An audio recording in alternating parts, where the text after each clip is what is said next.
السلام عليكم ورحمة الله وبركاته.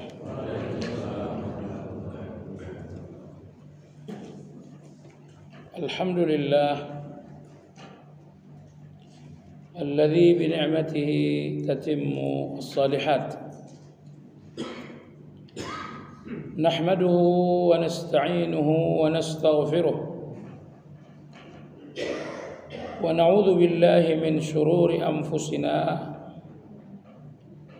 ومن سيئات أعمالنا، من يهد الله فلا مضل له ومن يضلل فلا هادي له،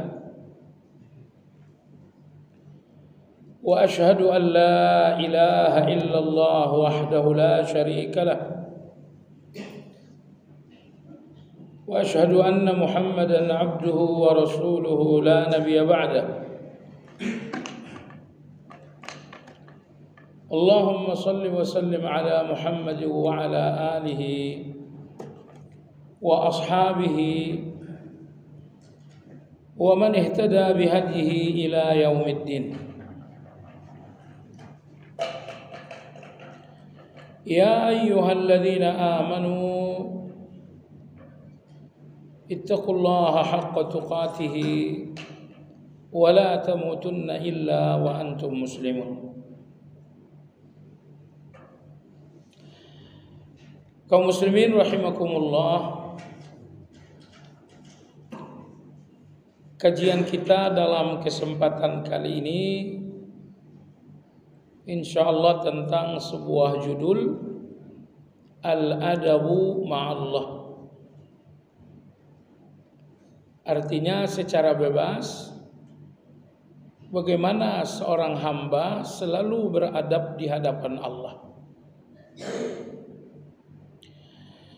Dalam kitab Madarijus Salikin, Imam Ibnu Qayyim rahimahullah mendefinisikan adab kepada Allah.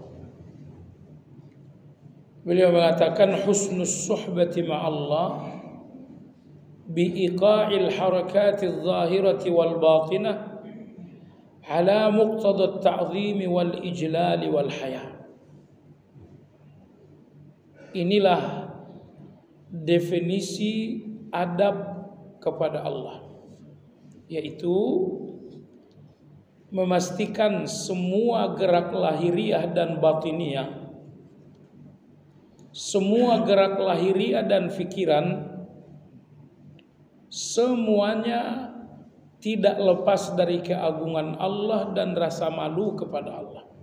Ini dua. Jadi gerakan lahiriah, ucapan ataupun gerakan tubuh, termasuk pikiran, semuanya harus sejalan dengan, semuanya harus sesuai dengan keagungan Allah dan rasa malu kepada Allah Subhanahu wa taala. Nah, ini yang dinamakan beradab kepada Allah. Lalu secara rinci bagaimana kita beradab kepada Allah Subhanahu wa taala? Yang pertama dan yang kedua, alla yaraka haitsu nahaka wa la yafqidaka haitsu amaraka. Ini adab 1 dan 2. Bahwa Allah tidak pernah menjumpaimu dalam larangannya dan tidak pernah kehilanganmu di dalam perintahnya. Inilah adab 1 dan adab 2. Jadi Allah Azza wa Jalla menguji kita dengan perintah dan larangan. Jadi semua perintah-perintah Allah, semua larangan-larangan Allah adalah ujian untuk keimanan kita. Ada orang yang mengabaikan ujian ini, tidak mau taat kepada perintah dan larangan. Dan ada juga orang yang pilih-pilih, perintah yang wajib saya lakukan, kalau sunnah nggak usah dulu. larangan yang haram saya jauhi, tapi kalau yang makruh saya belum bisa tinggalin. Nomor 2 ini walaupun tidak berdosa, tapi tidak terlihat loyalitas yang bersifat total. Kita tidak melihat kesetiaan yang 100% kepada Allah Azza wa Jalla. Anda tahu jamaah sekalian, orang-orang yang akan memasuki surga itu ada 2 golongan. Pertama adalah as-sabiqun. Mereka dinamakan juga dengan al-muqarrabun. Nomor 2 adalah ashabul yamin. Di mana perbedaannya? Perbedaannya adalah soal loyalitas dan kesetiaan terhadap perintah dan larangan. As-sabiqun sesuai dengan artinya adalah berlomba. Karena tidak ada misi hidup mereka kecuali terus-menerus berlomba menjalankan perintah, berlomba menjauhi larangan. Ulama-ulama kita mengatakan kalau mau tahu hati seseorang bersih atau kotor, maka lihat perlombaan-perlombaan hidupnya.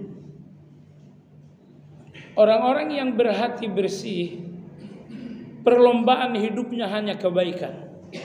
Saya tidak boleh kalah dalam kebaikan. Saya nggak boleh kalah dalam tilawah. Saya nggak boleh kalah dalam zikir pagi dan petang. Inilah orang-orang yang berhati bersih. Kompetisi hidup mereka hanya soal baik. Saya nggak boleh kalah dalam kebaikan. Tetapi orang-orang yang hatinya kotor, kompetisi mereka dunia. Nah, kalau hatinya kotor dengan serakah, kompetisinya adalah uang dan harta. Tapi kalau hatinya kotor dengan takabur, maka kompetisinya adalah soal kekuasaan dan posisi. Nah, jadi ini salah satu cara sederhana untuk mengenali hati.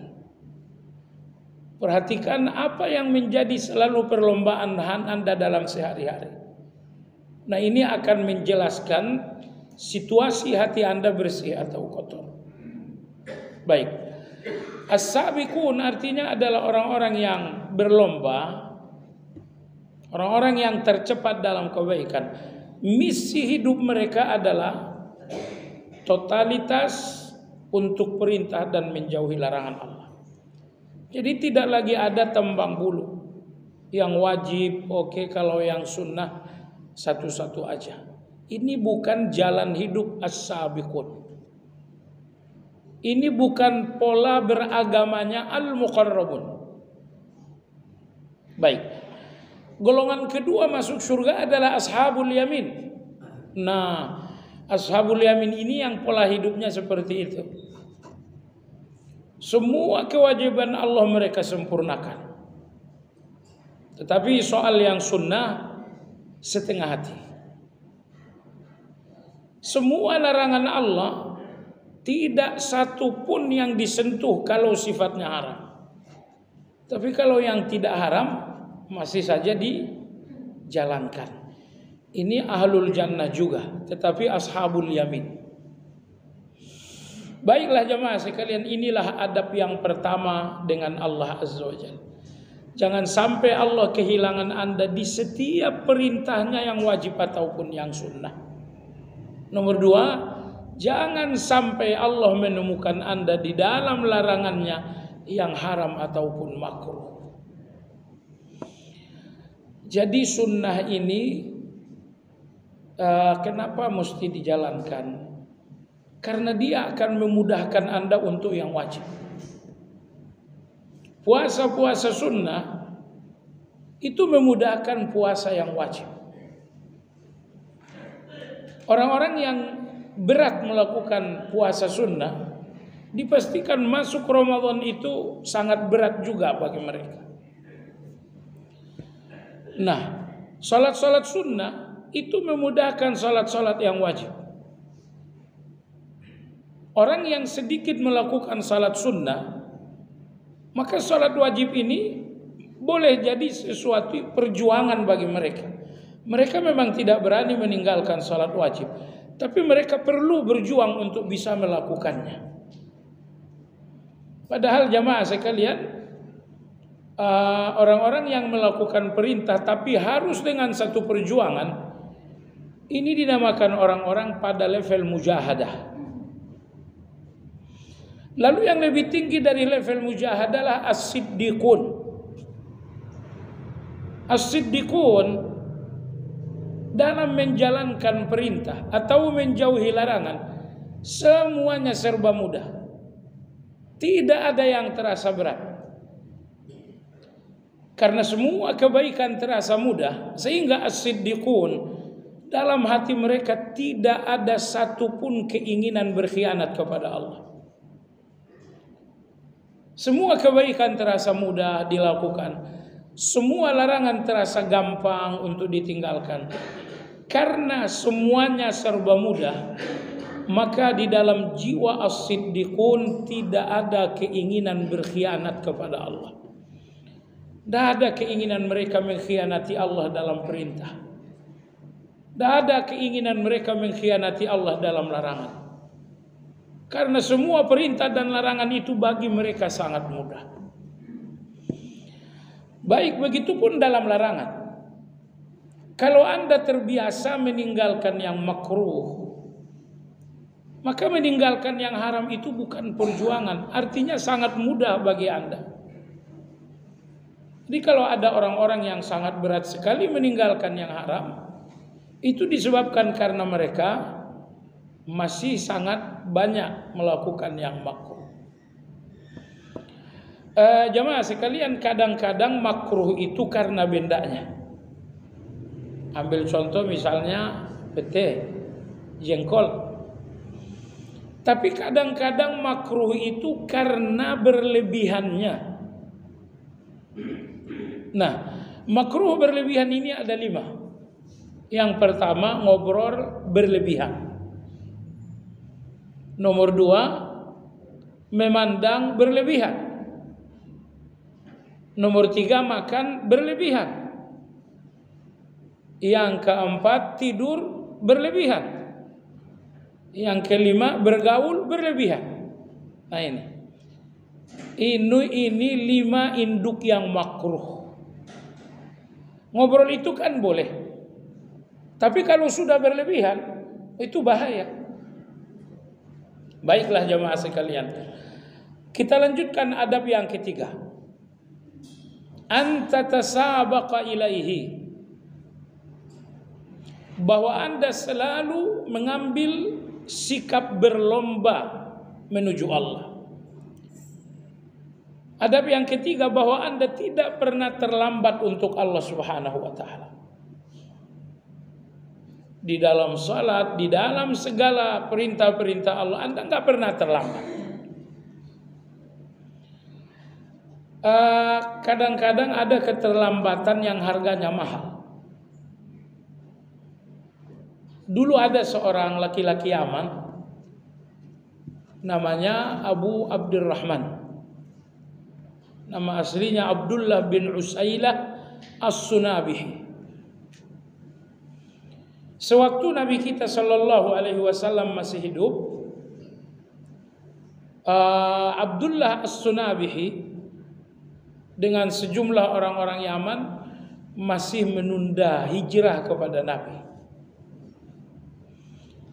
Tapi pada akhirnya mereka ada beberapa orang bersepakat, ya sudah, ini tidak boleh ditunda lagi, kita harus hijrah menjumpai beliau. Maka mereka bertolak dari Yaman menuju Madinah untuk berhijrah kepada Nabi Sallallahu Alaihi Wasallam.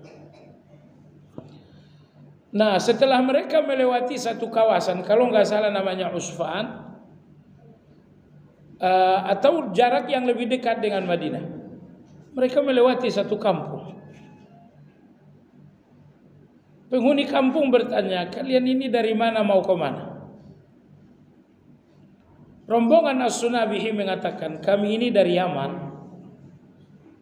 Tujuan kami berhijrah kepada Nabi Shallallahu Alaihi Wasallam. Lalu dikatakan kalian ini orang yang rugi. Nabi Shallallahu Alaihi Wasallam sudah wafat 5 hari yang lalu. Jadi perhatikan, keterlambatan 5 hari menjadi penyebab mereka ini tidak sampai pada level sahabat. Seandainya mereka tidak terlambat hijrah, tentu saja mereka dinamakan sahabatnya Nabi. Tapi qadarullah, karena mereka menunda, Allah hukum penundaan itu dengan harga yang sangat mahal. Akhirnya mereka semuanya tidak lagi dinamakan sahabat. Mereka dinamakan tabi'in. Ada apa ini? Jawabannya, penundaan dalam kebaikan sering sekali harganya mahal. Maka orang-orang yang betul-betul beradab kepada Allah, mereka tidak akan pernah terlambat untuk Allah Azza wa Jalla. Di dalam sholat mereka tidak terlambat, di dalam berhaji nggak terlambat, dalam puasa. Intinya di setiap kebaikan mereka nggak pernah terlambat. Mereka nggak pernah terlambat. Ya kecuali karena uzur. Kecuali karena uzur. Kalau memang tidak ada uzur, mereka tidak pernah terlambat. Baik, ini adab berikutnya kepada Allah. Jangan pernah terlambat untuk Allah. Misal begini, Anda kalau zikir pagi langsung selesai subuh, artinya anggaplah jam 5 Anda sudah zikir pagi.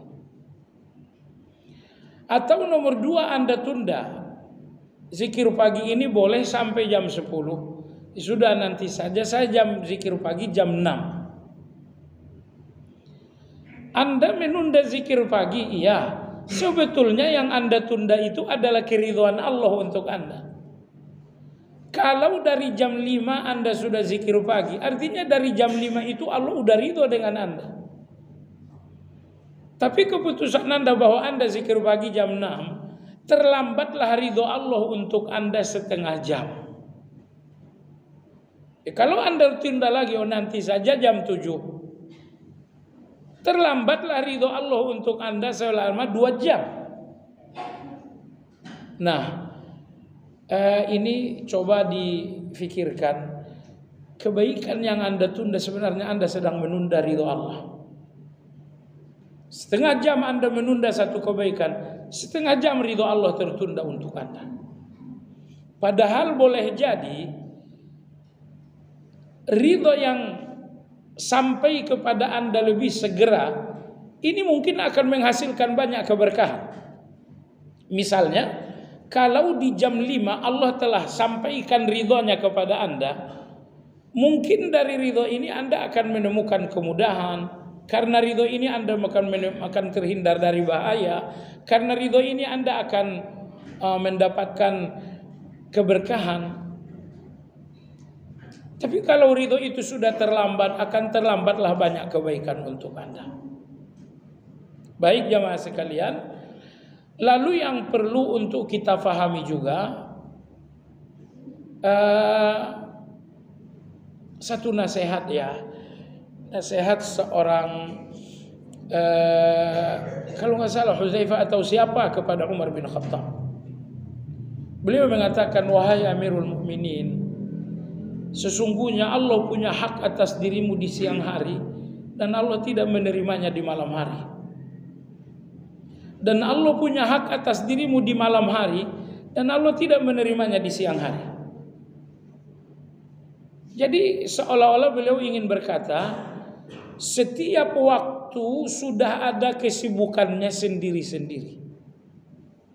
Sekarang di jam 5 kesibukan Anda adalah zikir. Karena boleh jadi nanti jam 6 akan ada kesibukan lain. Nanti jam 7 akan ada lagi kesibukan lain. Nah, jadi satu kebaikan semakin ditunda, semakin terasa tidak dicintai. Karena kebaikan yang betul-betul Anda cintai nggak mungkin Anda tunda-tunda. Tidak mungkin ditunda-tunda. Tetapi kan agama memberikan waktu yang longgar. Betul, zikir pagi waktunya sampai jam 10 atau jam 11. Zikir sore waktunya juga sampai jam 10, jam 11 malam. Tapi waktu yang lapang ini bukan berarti Anda menunda.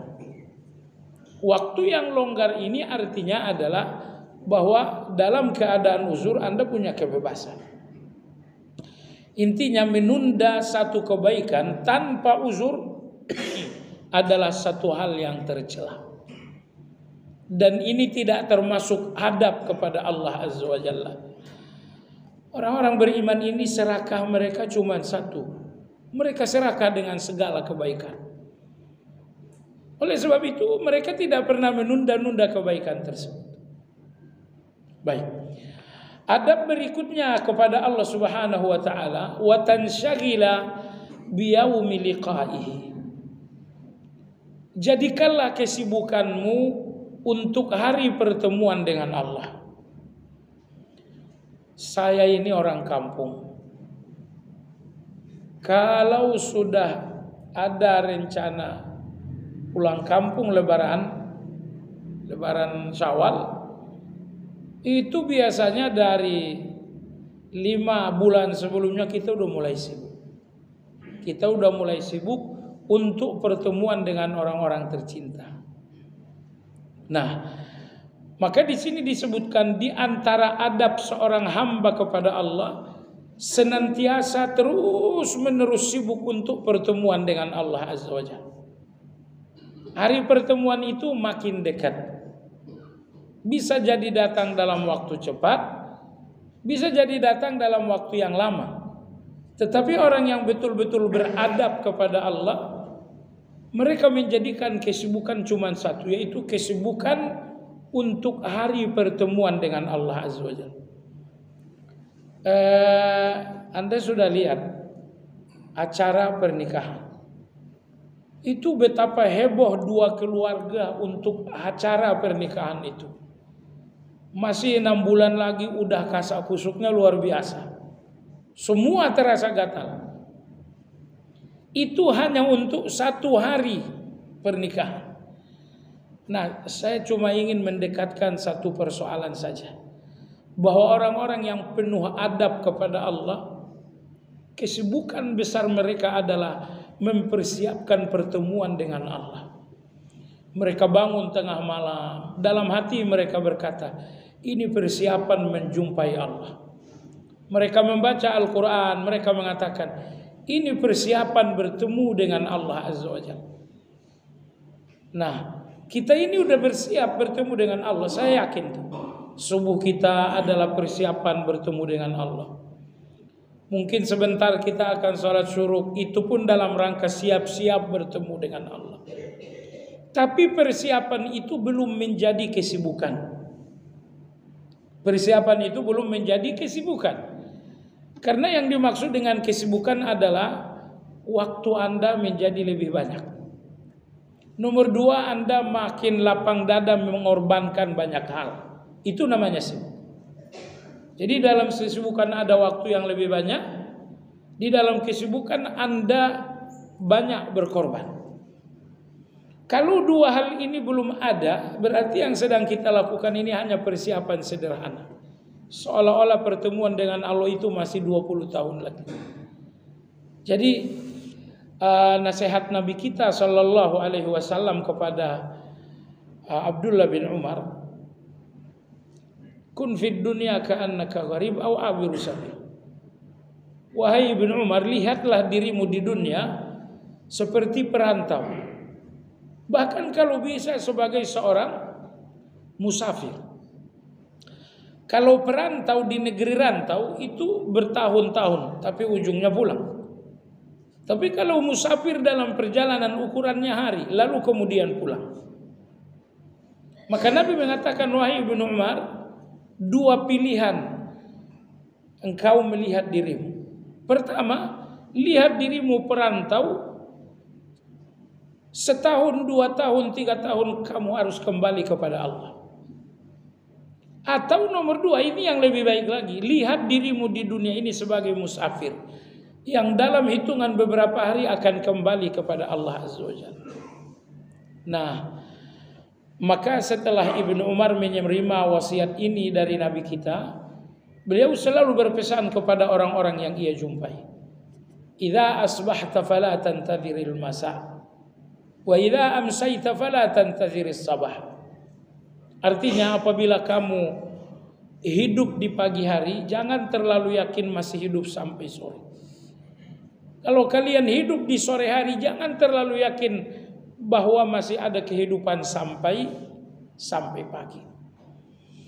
Jadi intinya, apa yang membuat Anda jamaah sekalian, apa yang membuat Anda sibuk untuk hari pertemuan dengan Allah? Jawabannya karena Anda melihat kematian itu dekat. Sehingga Anda sibuk untuk pertemuan dengan Allah Azza wa Jalla. Sibuk pertemuan dengan Allah dengan pengertian pula Anda memiliki banyak amal. Karena kalau tidak ada amal itu namanya tidak adab.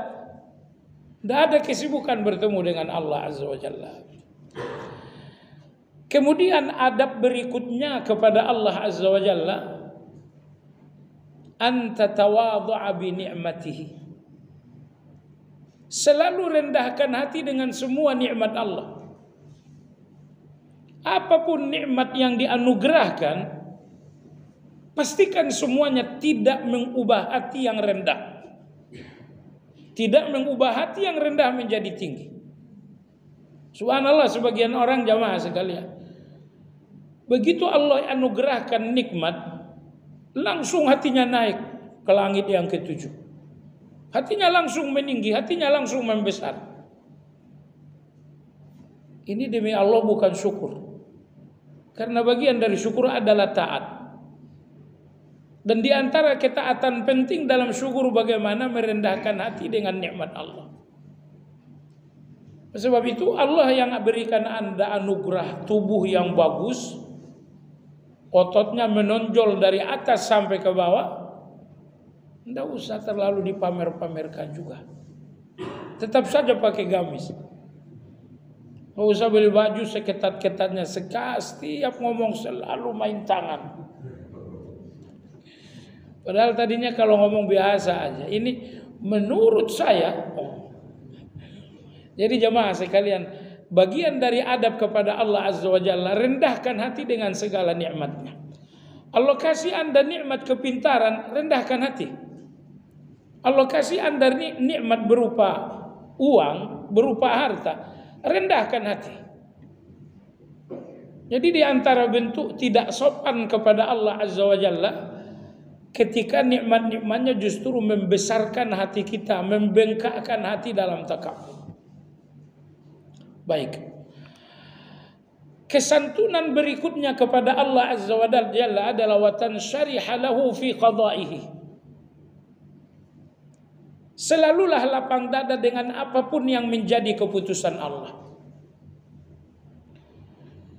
Kadang-kadang keputusan Allah adalah ujian, keuangan, itu keputusan Allah. Kadang-kadang keputusan Allah adalah ujian kesehatan.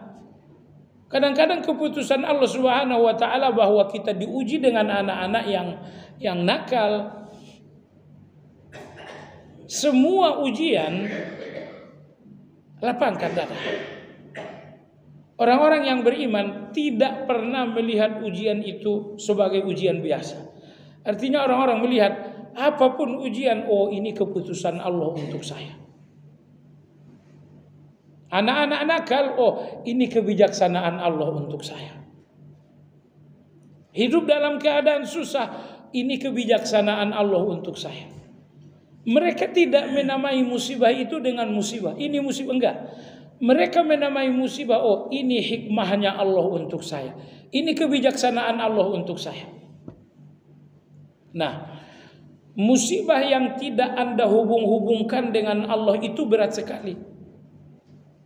Anak saya bandel, itu berat sekali. Hidup saya sedang susah, itu berat sekali. Tapi kalau musibah-musibah ini Anda hubungkan dengan Allah, maka dia akan menjadi ringan. Anakmu bandel ya, ini ujian Allah untuk saya. Begitu muncul kata Allahnya, dia menjadi ringan. Katanya kamu sakit begini. Ya, itu keputusan Allah untuk saya. Jadi jangan namai ujian itu tanpa nama Allah. Saya sakit, jangan. Tetapi namai ujian ini dengan nama Allah. Artinya sakit saya ini adalah ujian Allah. Sakit saya ini adalah keputusan Allah. Sakit saya ini adalah kebijaksanaan Allah untuk saya. Maka dalam surat At-Taghabun Allah berfirman, "Wa may yu'min billahi yahdi qalbah." Siapa yang melihat takdir Allah dalam ujian, ini ujiannya, ini takdir Allah untuk saya. Ini musibah ya, ini takdir Allah untuk saya. Kalau ujian-ujian ini Anda lihat sebagai takdir Allah, ujian Allah, yahdi qalbah, niscaya Allah akan memberikan hidayah sabar dalam hati. Allah berikan hidayah sabar dalam hati. Jemaah sekalian, jalan kebaikan dalam ujian Allah itu ada 3. Yang satu adalah jalan kejahatan. Jalan kejahatan ini tidak perlu kita bahas, karena Anda semua orang baik. Jalan kebaikan di dalam ujian Allah ada 3 tingkat. Tingkat paling rendah adalah sabar. Di atas itu adalah ridha. Di atas itu adalah syukur. Inilah jalan alternatif Anda apabila suatu saat telah sampai di atas ujian. Sabar atau ridha atau syukur. Sabar jamaah sekalian, artinya ujian ini masih terasa perih. Ujian ini masih terasa sesak. Anda masih berpikir seandainya tidak ada ujian. Anda masih berpikir seandainya ujian tidak ada, atau seandainya ujian ini segera berlalu. Kalau masih ada pikiran seandainya tidak ada ujian, seandainya ujian segera pergi, kalau masih ada pikiran seperti ini adalah orang sabar. Hanya saja orang sabar tuh tidak berani ngomong hal-hal seperti itu. Nah, hadis berikut ini penting untuk kita pahami. Ada seorang sahabat ketemu Nabi kita. Ini suara saya tinggal beberapa liter lagi, jadi kurang lantang ini. Jadi Anda saja yang mesti bangun. Kalau sedikit ngantuk nggak bagus. Jadi sahabat ini mengatakan, "Ya Rasulullah, inni la ajidu fi nafsi syai'an." Ya Rasulullah, kadang-kadang pikiran saya tentang Allah bagaimana gitu. Misalnya begini, saya ini kok udah lama berdoa kok belum dikasih. Nah itu. Saya ini udah lama diuji kok belum selesai juga. Saya ini udah lama sakit, kenapa belum sembuh juga? Nah, ini semuanya kan gugatan-gugatan kepada Allah kan. Saya udah doa kok belum diterima. Ini kan sikap protes kepada Allah ini. Saya udah lama sakit, kenapa belum sembuh juga? Ini kan Anda sedang menggugat Allah ini. Ini saya udah lama sekali susah kok belum longgar-longgar juga. Ini pikiran Anda ini sedang menggugat Allah. Pikiran seperti itulah yang dialami sahabat tadi. Ya Rasulullah, kadang-kadang dalam pikiran ini ada sesuatu tentang Allah. Kata Nabi terus, demi Allah ya Rasulullah, ini yang ingin kita pelajari. Saya lebih suka diterjunkan dari langit, kepala ke bawah, sampai saya jatuh dan mati, daripada saya harus menyebutkan pikiran tersebut. Saya lebih baik mati daripada saya protes kepada Allah Azza wa Jalla. Saya lebih baik mati daripada saya harus menggugat Allah Azza wa Jalla. Kata Nabi SAW, awajadtum zalika, kalau kalian mengalami hal seperti itu enggak? Sahabat-sahabat yang lain mengatakan, betul ya Rasulullah, kita juga ngalamin yang sama. Kadang-kadang pikiran kita kepada Allah bla bla, tapi kita enggak berani ngomong. Terus terang lebih baik mati daripada ngomong. Kata Nabi SAW, "Dzalika sarihul iman." Itu menunjukkan iman kalian sangat bagus. Itu menunjukkan iman kalian sangat kuat. Nah, ini hadis ini sangat berharga. Ciri seseorang punya iman yang kuat, bahwa dia lebih baik mati daripada protes atas keputusan Allah Azza wa Jalla. Ini kita semua dalam pikiran kita ada protes itu kepada Allah. Karena kita diuji oleh Allah Azza wa Jalla. Diuji dengan anak-anak yang kurang baik. Lalu kita ngerasa udah berdoa bertahun, kok anak saya masih begini-begini aja. Kok anak saya begini? Itu kamu sedang menggugat Allah. Anda sedang protes kepada Allah. Anda sedang tidak ridha dengan Allah Azza wa Jalla. Seandainya para sahabat ada di posisi Anda, mereka akan memilih mati daripada mengucapkan kata-kata tersebut. Lalu Nabi mengatakan, itu tandanya iman kalian sangat kuat. Jadi orang-orang yang suka protes, kenapa sih harus hujan? Saya masih kerja. Kita mau pergi, kan mau musim hujan gini kan, mau pergi kerja. Ini baju lagi lancip-lancipnya habis disetrika. Naik motor tiba-tiba hujan deras turun. Kenapa sih harus hujan? Oh, Anda sedang protes kepada yang berkeputusan nurunin hujan. Di zaman sahabat mereka lebih baik mati daripada protes seperti itu. Nah, baiklah jamaah sekalian, jadi ini nomor 1. Sabar. Orang yang bersabar, mereka enggak berani ngomong, tapi pikiran mereka penuh dengan protes-protes tadi. Kapan ujian ini selesai? Kok lama sekali? Jadi ada pemberontakan seperti itu namun mereka tahan. Intinya orang-orang sabar tetap berkeinginan, seandainya enggak ada ujian. Seandainya ujian ini pergi. Ini orang sabar. Lebih tinggi dari sabar adalah ridho. Orang yang ridho itu orang yang enggak punya pilihan di depan Allah. Gimana kalau kamu diuji? Ya Allah, saya enggak punya pilihan di depanmu. Pilihanmu lah yang terbaik. Kalau memang keputusanmu adalah ujian, ya itu yang terbaik. Gimana kalau kamu sakit? Ya Allah, kalau sakit itulah pilihanmu, saya pun memilih hal yang sama. Ya Allah, saya enggak punya pilihan di depanmu.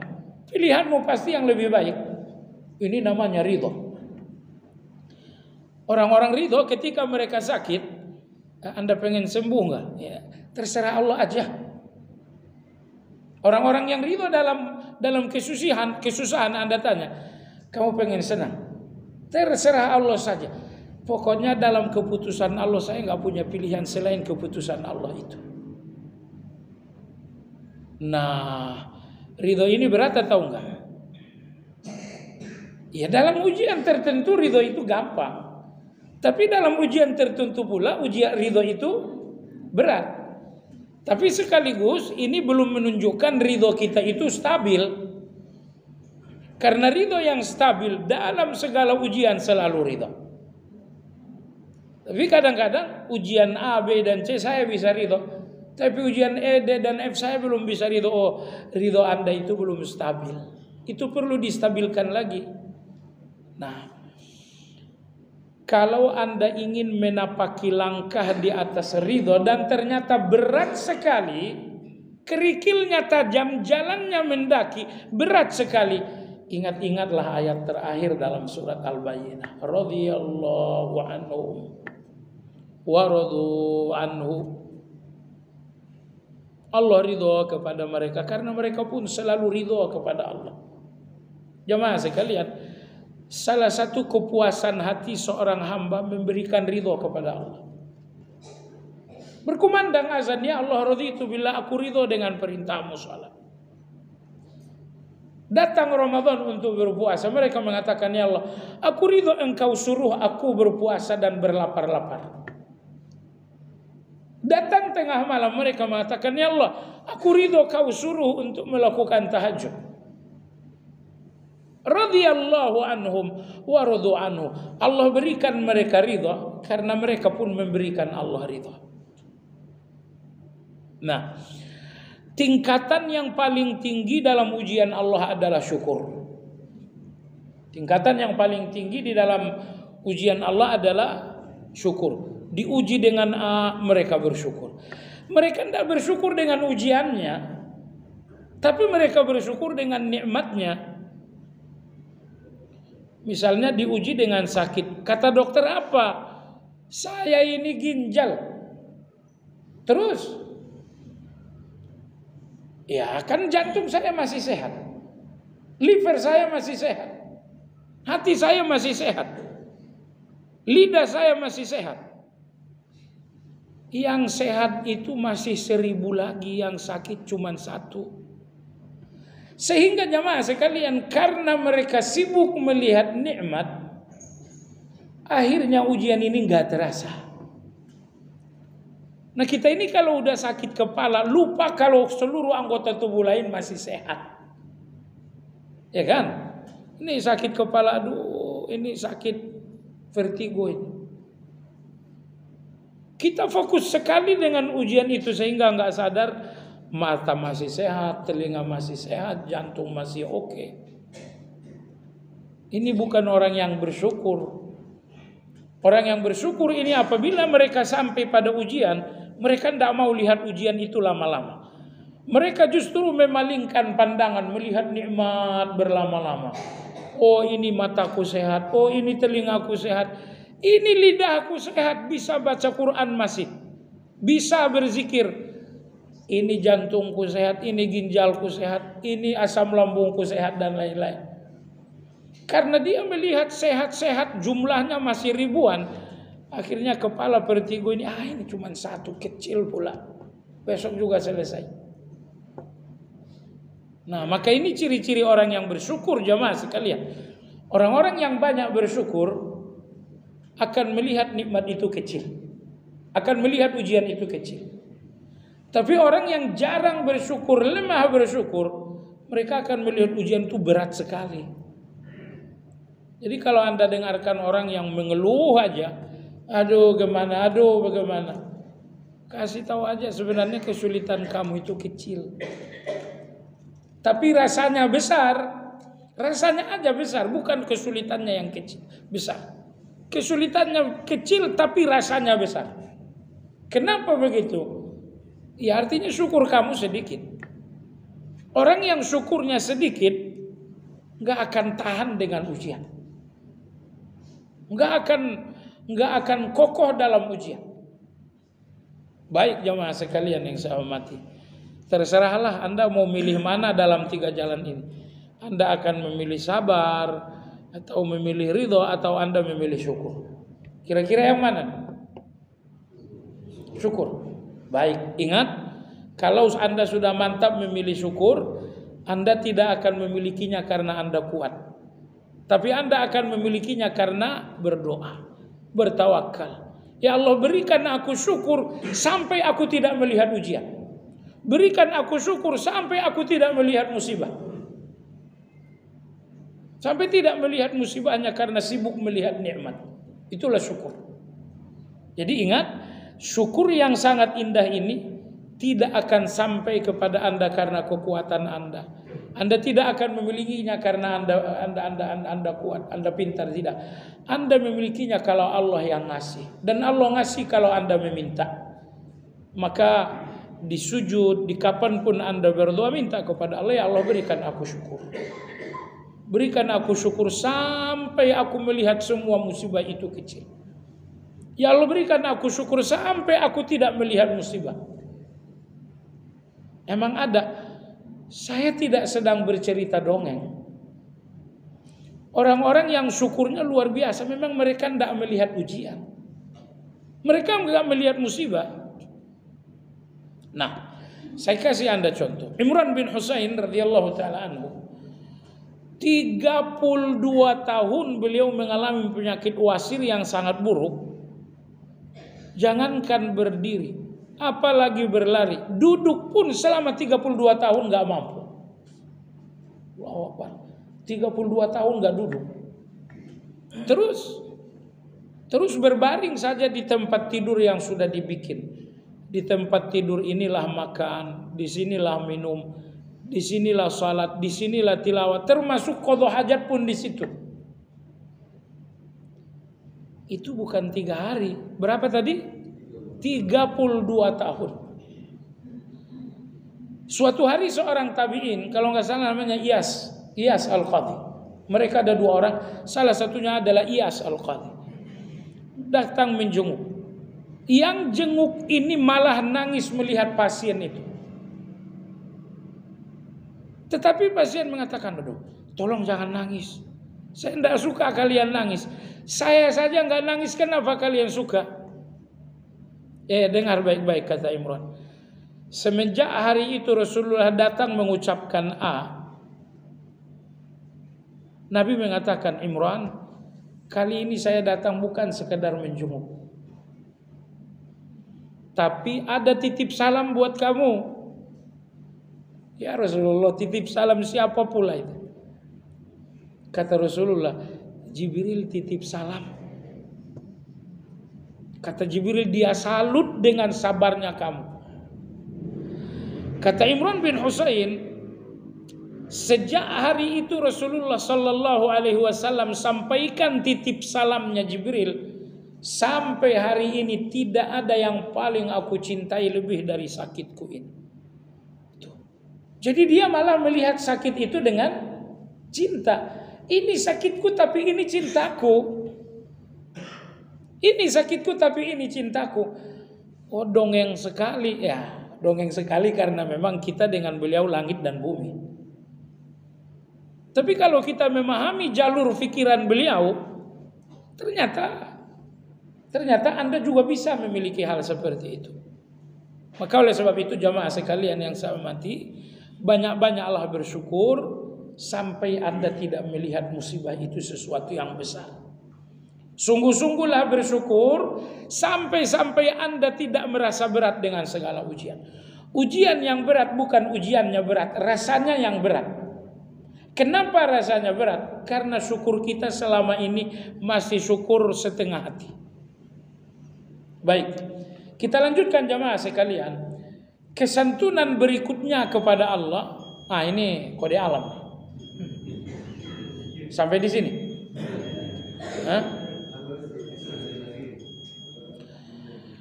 Baik, kemudian kesantunan dan adab berikutnya kepada Allah adalah tauhiduhu fi kulli syai'.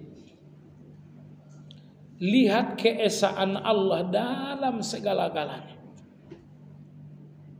Dalam segala-galanya lihat keesaan Allah. Dalam semua ibadah lihat keesaan Allah. Dalam semua kebutuhan lihat keesaan Allah. Dalam segala kejadian lihat keesaan Allah Azza wa Jalla. Maksudnya apa? Ini salat. Salat ini hanya untuk Allah, nggak boleh untuk yang lain. Ini doa ini untuk Allah, tidak boleh untuk yang lain. Lihat keesaan Allah dalam segala ibadah, sehingga dalam ibadah nggak ada yang anda nggak pernah menolehkan ibadah kepada anda, nggak pernah menoleh kepada manusia dalam ibadah. Kadang-kadang dalam ibadah kita masih menoleh kepada manusia, ya, kita masih menoleh kepada manusia dalam ibadah. Salat qabliyah ba'diyah di masjid banyak yang lihat. Giliran uzur ke masjid, salatnya di rumah, qabliyah ba'diyahnya nggak ada. Kenapa kalau di rumah nggak ada qabliyah ba'diyah, di masjid ada qabliyah ba'diyah? Artinya dalam ibadah Anda masih menoleh kepada manusia, sehingga hadirnya manusia membuat Anda melakukan ibadah. Tapi tidak hadirnya manusia membuat Anda main-main dan acuh tak acuh dengan ibadah. Anda belum sepenuhnya membawa keesaan Allah dalam ibadah itu. Sehingga banyaklah ibadah-ibadah yang Anda masih gunakan untuk menoleh kepada manusia. Nomor 2, rububiyah. Anda kan punya banyak kebutuhan ini.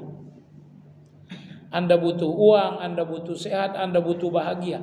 Pertanyaan, siapa yang Anda lihat dalam kebutuhan itu? Anda ingin sehat, saya melihat dokter. Saya ingin kaya, oh saya melihat pelanggan. Anda masih melihat selain Allah dalam keinginan Anda. Ini namanya tidak bertauhid. Maka kesantunan dan adab berikutnya kepada Allah Azza wa Jalla, lihatlah keesaan Allah dalam segala kebutuhan, dalam segala peristiwa. Ini namanya keesaan rububiyah. Ini namanya keesaan rububiyah. Bahwa Anda melihat keesaan Allah dalam segala kebutuhan Anda dan dalam segala peristiwa-peristiwa. Dan nomor 2, lihat keesaan Allah dalam ibadah. Sehingga nggak ada ibadah yang Anda lakukan untuk telinga manusia. Tidak ada ibadah yang Anda lakukan untuk pandangan manusia. Tidak ada ibadah yang Anda lakukan untuk buah bibir manusia. Baik, maka kesantunan berikutnya kepada Allah adalah tauhiduhu fi kulli syai. Lihat keesaan Allah dalam segala-galanya. Yang terakhir aja ya, yang terakhir masih panjang sekali, 2 hari baru kelar ini. Yang terakhir, jamaah sekalian, dawamu husnudzanni bihi. Terus menerus husnudzan kepada Allah. Husnudzan dalam keadaan baik itu husnudzannya semua orang. Tapi husnudzan dalam keadaan Anda jatuh, husnudzan dalam keadaan Anda sedang sakit, husnudzan dalam keadaan seperti ini hanya dari orang-orang yang betul-betul mengenal Allah. Lagi banyak uang, husnudzan kepada Allah. Ini husnudzan Anda itu karena uangnya, bukan karena Allahnya. Jangankan Anda, orang-orang fasik pun bisa husnudzan dalam keadaan baik. Tapi ada saatnya Anda akan dijatuhkan oleh Allah dalam ujian.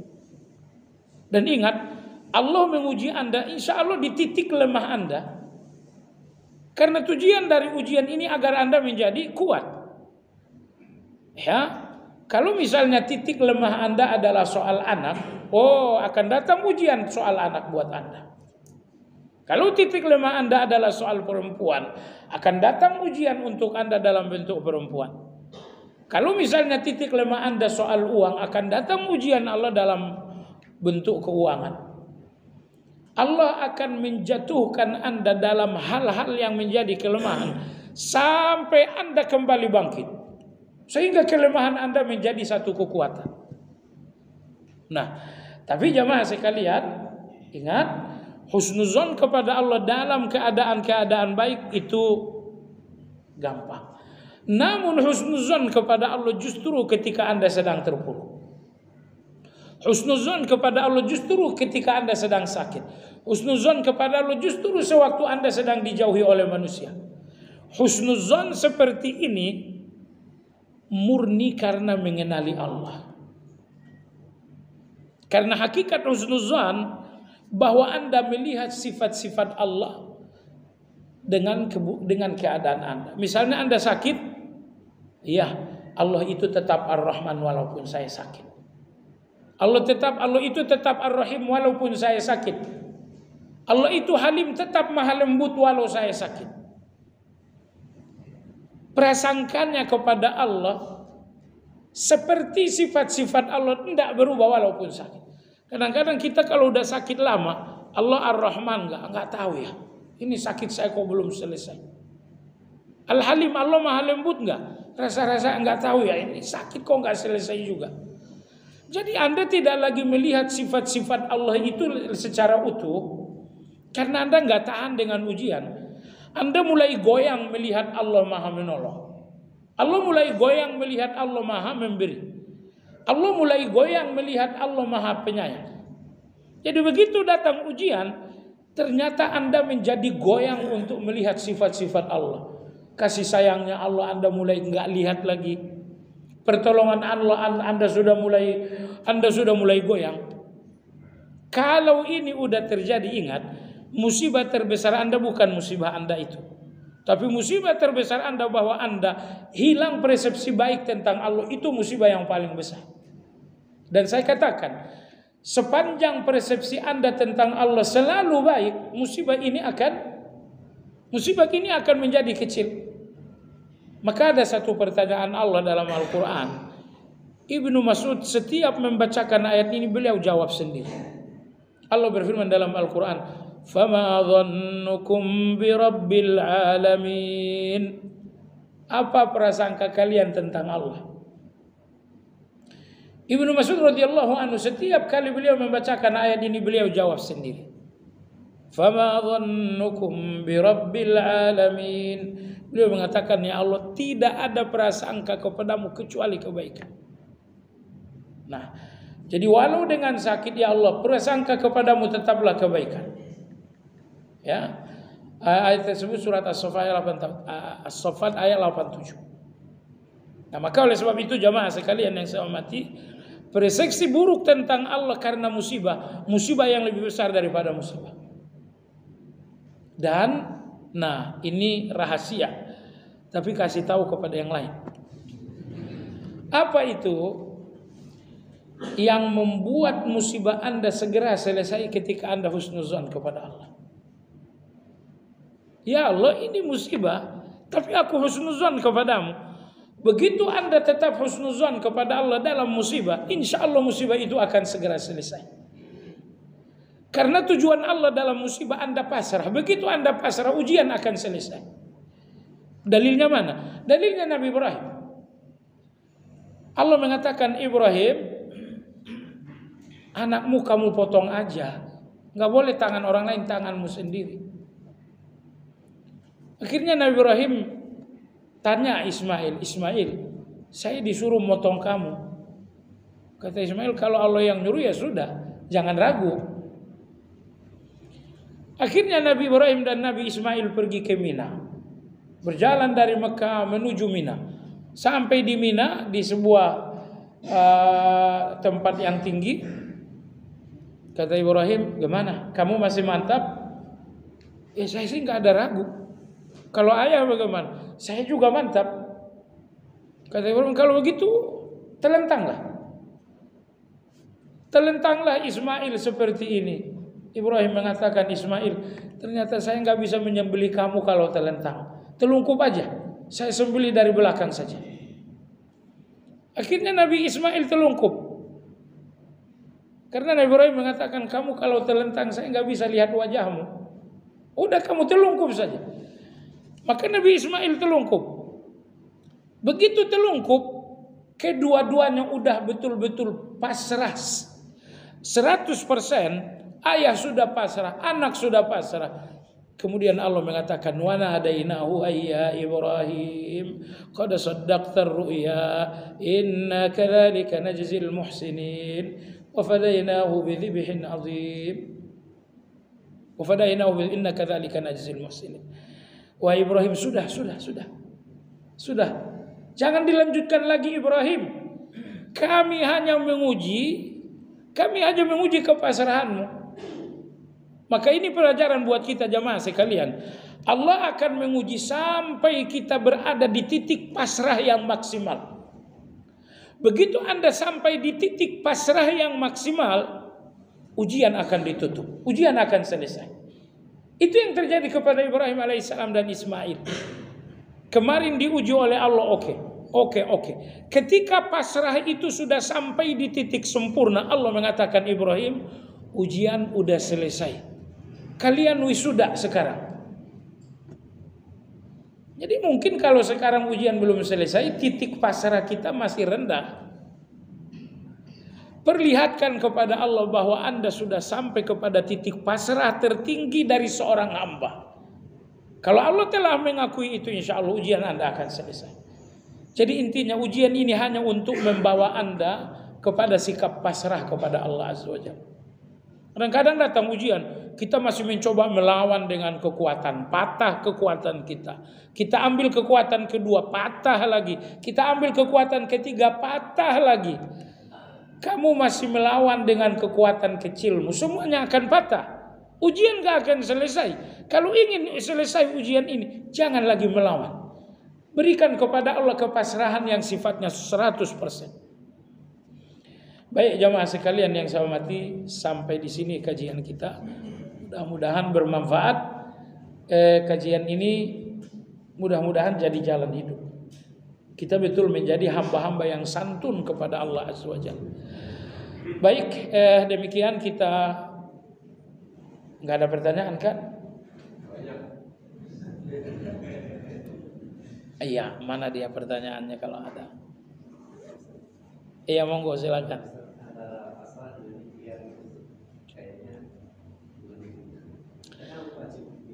Oh, ikhtiar itu wajib. Tapi ikhtiar itu bukan tujuan. Tujuan kita dalam ikhtiar adalah hasil. Nih, saya berobat. Tujuan saya sembuh. Jadi obat ini bukan tujuan saya. Tujuan saya adalah hasilnya, yaitu sembuh. Di mana pasrah? Pasrah ini di sini, di sembuh ini, bukan di ikhtiar. Bukan di ikhtiar. Keinginan Anda bukan pada ikhtiar, keinginan Anda di tangan Allah. Karena sebagian kita begini, saya ingin sembuh, maka saya ikhtiar. Oke, keinginan Anda untuk sembuh, sembuh itu di mana? Sembuh saya itu di ikhtiar. Ini salah. Sembuh yang jadi keinginan saya bukan di ikhtiar, tapi pada Allah Azza wa Jalla. Karena Anda melihat sembuh Anda di tangan Allah bukan pada ikhtiar, maka ikhtiar ini biasa-biasa saja, tetapi doa dan tawakalnya luar biasa. Doanya, tawakalnya luar biasa. Kenapa luar biasa? Karena keinginan saya itu bukan di dalam ikhtiar, di tangan Allah keinginan saya. Makanya di doanya dan di tawakalnya saya luar biasa. Kalau ikhtiarnya saya biasa aja. Saya pengen uang lalu saya berdagang. Saya dagang, tujuan saya uang. Pertanyaan, uang itu di mana? Di ikhtiar atau di tangan Allah? Oh, saya lihat uang itu di tangan Allah. Kalau begitu luar biasalah dalam doa dan tawakal. Soal ikhtiar biasa-biasa saja. Kadang-kadang enggak. Di sini luar biasa ikhtiarnya, doanya justru di bawah biasa. Oh, itu salah. Nah, jadi oleh sebab itu pasrah kita adalah ketika terhadap hasil, bukan terhadap ikhtiar. Ikhtiar ini nggak boleh ditinggalin. Orang yang nggak ikhtiar namanya orang sesat, Jabariyah namanya. Tapi orang yang melihat keinginannya dalam ikhtiar sesat juga, Qadariyah namanya. Ahlu sunnah itu mereka berikhtiar, tapi mereka yakin hasil yang saya inginkan itu di tangan Allah, bukan pada ikhtiar. Maka Anda lihat rumah sakit itu ikhtiar. Orang yang keluar dari rumah sakit sekian persen mati, sekian persen sehat, sekian persen tambah parah. Iya kan? Iya, sebagian yang pulang dari rumah sakit malah tambah parah. Agar apa ini semuanya? Agar Anda sadar rumah sakit ini bukan sehat, tapi dia hanya sekedar ikhtiar. Maka dalam ikhtiar biasa-biasa saja, doa dan tawakal di situ Anda harus luar biasa. Wallahu a'lam. Iya. Oh iya, baik. Silakan, baik. Terima kasih Bapak Zarif. Assalamualaikum warahmatullahi wabarakatuh. Salam. Ketika Pak Ustaz menerangkan bahwa kalau ada tiga kebaikan antara yang sabar, syukur, ridho, dan syukur. Ketika di tempat semacam itu kita sudah kuat kita. Kita tahu ayatnya, la yukallifullahu nafsan illa wus'aha makasabatu 'alaiha. Dikaitkan dengan yattaqillaha yaj'allahu makhraja wa may ya'tikum bi surat as-sif. Itu gimana kan korelasinya? Ketika kita sabar udah hidup terpasrah, udah di titik nadir, kita sudah berusaha antara ikhtiar dan usaha kita, tapi belum ketemu nih, belum ada kliknya. Padahal kita udah pasrah, udah 2 tingkatan itu tadi. Terima kasih. Assalamualaikum warahmatullahi wabarakatuh. Iya. Allah berfirman dalam surat At-Talaq, "Wa may yattaqillaha yaj'al lahu makhraja wa yarzuqhu min haitsu la yahtasib." Siapa yang bertakwa akan Allah berikan solusi. Jadi kalau belum ada solusi-solusi juga, sibuklah melihat ketakwaan dulu. Karena ini pasti ada ketakwaan yang bautnya lepas. Ada ketakwaan yang longgar, itu dikencang-kencangin aja. Karena ayat ini nggak mungkin salah. Wa may yattaqillaha yaj'al lahu makhraja. Nomor 2, kalau bertakwa akan Allah berikan rezeki yang tak terduga-duga. Allah berikan rezeki yang tak dikira-kira. Nah, ini pun buah ketakwaan. Maka makin bertakwa seseorang, makin banyak rezeki yang tak terduga. Tapi kalau rezeki Anda walaupun banyak 5 miliar sehari, kalau itu semuanya sesuai dengan dugaan, itu bukan rezeki takwa. Rezeki takwa itu adalah rezeki yang memang tak diduga-duga. Makin bertakwa seseorang, makin banyak yang tak diduga-duga. Maka kata Ibnu Qayyim dalam kitab Al-Fawaid, di antara tanda ketakwaan ajaib adalah makin banyak rezeki-rezeki tak terduga. Nah, jadi kalau rezeki tak terduga Anda banyak, insya Allah Anda orang bertakwa. Kokohkan keikhlasan. Baik. Lalu tadi kita dalam ujian sudah sampai kepada syukur. Ini ujian saya bersyukur sudah. Terus otomatis kalau kita di dalam ketakwaan, di dalam ujian kita udah bertakwa, apakah Anda bertakwa dalam ujian menggunakan sabar, atau di dalam ujian Anda takwa menggunakan ridho, atau dalam ujian Anda takwa menggunakan syukur? Kalau Anda sudah bertakwa kepada Allah dalam ujian, itu berarti solusi Anda sudah dekat. Solusi Anda sudah dekat. Cuman fahami, pemberian Allah yang luar biasa itu nggak datang cepat. Semua pemberian Allah yang luar biasa selalu datang lama. Allah akan memberikan anak kepada Zakaria. Iya. Kalau ini anak biasa-biasa saja, itu dari dulu udah ada anak. Tapi anak yang akan dikasih ini adalah seorang nabi. Makanya setelah hampir berusia 100 tahun baru punya anak. Nabi Zakaria punya anak, beliau di usia hampir 100 tahun. Sarah di usia hampir 90 tahun. Lama sekali baru punya anak. Karena anak yang akan dikasih ini bukan anak biasa. Anak yang dikasih ini adalah seorang nabi. Dan Allah berjanji kepada Nabi Ibrahim, "Wahai Ibrahim, kami akan bahagiakan engkau dengan anak dan dengan cucu." Jadi Ibrahim jangan berpikir baru ada anak di usia nyaris 100 tahun, gimana saya lihat cucu. Allah mengatakan, "Wa wahabna lahu Ishaq wa Yaqub nafila." Kami akan memberimu anak dan kami akan memberimu cucu. Jangan berpikir di usia tua saya nggak bisa lagi lihat cucu. Tidak, Ibrahim, kamu akan melihat cucu. Maka dia punya anak Ishak dan punya anak Yakub. Di usia yang nyaris 100 tahun baru punya anak. Lama sekali. Ingat, pemberian Allah yang luar biasa itu nggak datang dalam waktu yang cepat. Itu selalu datang di waktu yang lama. Maka pemberian disegerakan oleh Allah itu biasanya pemberian biasa. Tapi pemberian yang ditunda oleh Allah biasanya itu pemberian yang luar biasa. Nomor tiga ini saya nggak tahu Anda masih mau nggak. Kalau Allah tidak memberi bagi Anda di dunia, berarti Allah menyimpannya untuk Anda di akhirat. Mau nggak nomor 3 ini? Kan cuma 3 ya.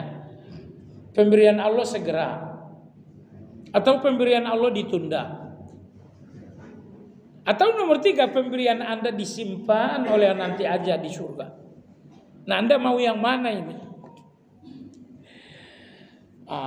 Semakin ditunda itu semakin bagus. Allah kasih di dunia, kenapa di akhirat dikasih? Mungkin Allah tahu usia Anda tinggal 2 minggu lagi, makanya nggak dikasih cepat. Artinya Allah tahu usia Anda mungkin tidak lama-lama, makanya tidak dikasih. Ya Allah, sampai usia 60 tahun saya belum pernah punya mobil. Kasihlah mobil ya Allah. Allah nggak ngasih, tapi Anda berdoa. Allah mengatakan ini doamu disimpan, nanti di akhirat dikasih. Dikasih di dunia kamu 2 tahun lagi udah pergi. Gak ada gunanya, kamu gak menikmati lagi. Ditambah lagi kamu akan lalai. Gak siap-siap lagi bertemu dengan Allah Azza wa Jalla. Nah jadi ternyata kadang-kadang keinginan kita disimpan oleh Allah untuk kita mendapatkannya di akhirat. Kehidupan akhirat itu jauh lebih baik. Wallahu ta'ala a'lam. Ya demikian, subhanakallahumma bihamdika asyhadu an la ilaha illa anta astaghfiruka wa atubu ilaik. Alhamdulillahi rabbil alamin. Assalamualaikum warahmatullahi wabarakatuh.